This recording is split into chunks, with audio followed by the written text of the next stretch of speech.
It's always entertaining when you're in the middle of a somber gospel reading and you can't help but laugh. That was not intentional, but it's actually kind of an appropriate thing. Peter's funny. Peter is a beloved disciple in many ways, and according to the Roman Catholic Church, he was the first pope, the first bishop of Rome. So kind of a big deal. He also seemed to operate on the premise of act first, think later. And is very reactionary and very extreme, which has great benefit in certain contexts and serious drawbacks in other contexts. But I like the fact that he points to something in the situation that is really difficult in our tradition, really uncomfortable, and also really important. And that is the foot washing. Who here likes having someone else touch their feet? I thought so. It's a very intimate and awkward experience. And it's one that many people have real trouble wanting to participate in on Maundy Thursday because of many reasons. They didn't get that pedicure they were hoping for. They're worried their feet are going to stink. They're worried what their feet are going to look like. They are weirded out by someone else touching their feet. All of these are wrapped around comfort and vulnerability. Now, why would Jesus, of all times in his ministry, pick the last night with his disciples before his death to do something like this? Now keep in mind, this is also unique only to John's Gospel. It is interesting that John's Gospel doesn't actually have the Eucharist. It has the foot washing. It's the other three Gospels that have the Eucharist and not the foot washing. In this case, I like this addition, as weird as it can be, because it's telling of what Jesus is trying to communicate. So John's Gospel's understanding of Jesus as the Son of Man, the only begotten Son of God, the Logos incarnate. He knows that God has said, okay, here you go. I'm giving you all my authority. And why? So you can go get yourself executed. Well, that doesn't sound like the leadership any of these disciples were expecting. Would you agree? Right. So, but he has one last time to impart to them the essence of what he wants for them. And the essence is that he takes all the authority that God has given him.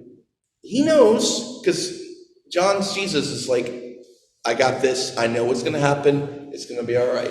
And the good news is, he's correct. He knows what's about to happen, and he knows what's coming afterwards. But his disciples have no clue. How many times in the Gospels did he tell his disciples, those of you especially who were in the New Testament class, that I'm going to have to be betrayed, I'm going to have to be arrested? They're like, what are you talking about, you weirdo? That's not going to happen to you. You're the Messiah. You're not supposed to get arrested. You're supposed to liberate us. Last night, not only does he celebrate the Feast of the Passover, which is the core ritual story of the people of Israel and the covenant with God through Moses. And he takes on a role that is the opposite of his authority as not only the leader of the group, but also God's chosen one with all the authority in the world. And he washes their feet. The role of a slave. What is he trying to impart?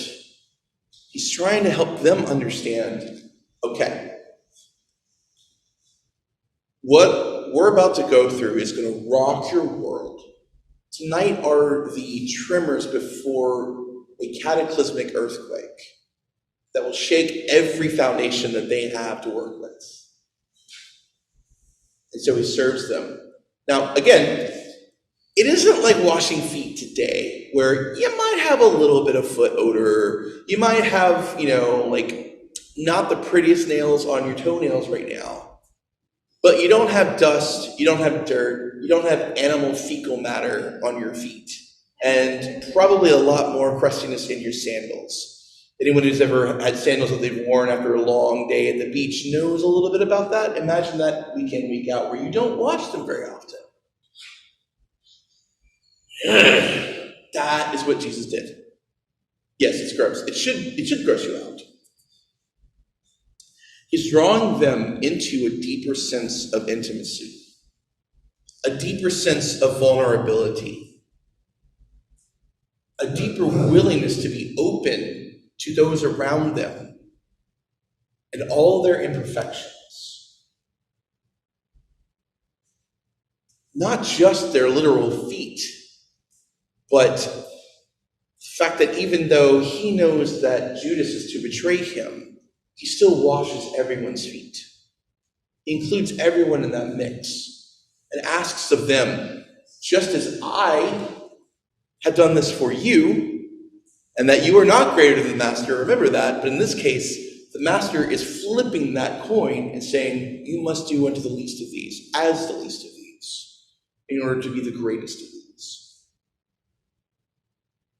So that's his final teaching moment with his brothers and sisters, probably, because they just weren't in the mix in the scripture, but I'm pretty sure they were there. And that's what he passes on. Now, if we're at the edge of a cataclysmic shift that will start out in tragedy and betrayal and end up in resurrected life, what does that mean for us in our lives 2,000 years later, in this time and place, when it comes to this Maundy Thursday service, which I'm really glad that you all made the effort to come out to? Christ is always drawing us not only into service of others, which isn't always that hard to do when you know it's the right thing to do, going out and volunteering, getting service hours, taking care of people in need. Right, awesome, we need to do that. But those squishy, imperfect moments in our lives together, where God is nudging us to be more vulnerable with one another, open ourselves up more to one another, be willing to show the fact that we haven't had that sort of spiritual pedicure lately, to allow us to accept the fact that other people may not have had that spiritual pedicure lately, and to nonetheless meet them where they are, wash their feet, and in turn have our feet washed. Not literally, if that's not what you're comfortable in, but drawing us ever deeper into what it means to have that intimate relationship where we are willing to stretch that little further and allow ourselves to see and be seen with love and compassion and a servant's heart, and grow deeper in the intimacy of that relationship. Because as we walk through the next couple nights, his disciples are going to scatter. But when they come back together, he meets them where they are, and they begin a whole new thing. But with that intimacy with Jesus that night, that is the beginning of this cataclysmic shift that Holy Week reminds us of. And also, the institution of our main sacrament together. Speaking of an intimate moment of breaking bread and sharing it with one another, as well as having our feet washed. Also, foot washing, baptism, coincidence? I think not. So, in what ways are we being called by God in our lives now to be more willing to increase our intimacy, trust, and vulnerability together so that we are able to care for one another ever more deeply? And as we do that, strengthen the sinews, the ties that we have, transform us in our relationship together, and be a community that continues to exemplify what that beloved servant ministry looks like, and will allow it to heal us inside, allow it to transform us, and allow us to be there for others, to give safety in vulnerability, safety in that intimacy of ministry together, that brings a fullness of life that can only be found through this Messiah, this God incarnate, this leader who's also taking the role not of the highest God in heaven, but of a slave washing the feet of his own disciples. That's not a model the world follows much. Let's take that in and let's do it. But it requires all of us together because we can't have that vulnerability and trust unless we work on that together. So as we move into the beginning of the Triduum tonight, may that nudge to allow yourself to have not your head and your body, because y'all are pretty good people. You don't need the whole body wash right now. But to allow your feet to be washed, literally and metaphorically, or,